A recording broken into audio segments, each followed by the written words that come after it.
Software testing is getting harder to keep up with. Applications are becoming more complex.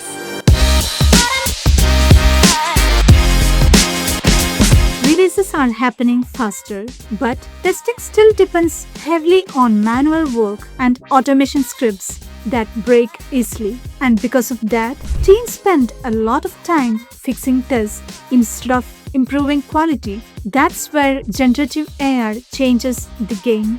Instead of waiting for problems to appear, teams can now start with intent and create tests from beginning. Think about it. You provide a requirement and AI can help generate test cases, automation scripts, synthetic data, and even insights into failures. Now starting from scratch, no spending hours rewriting broken tests. Everything moves faster. Teams can create tests quickly, improve coverage, and spend less time on maintenance. Testing becomes more than just a step before release. It becomes a continuous process that learns and improves as applications change.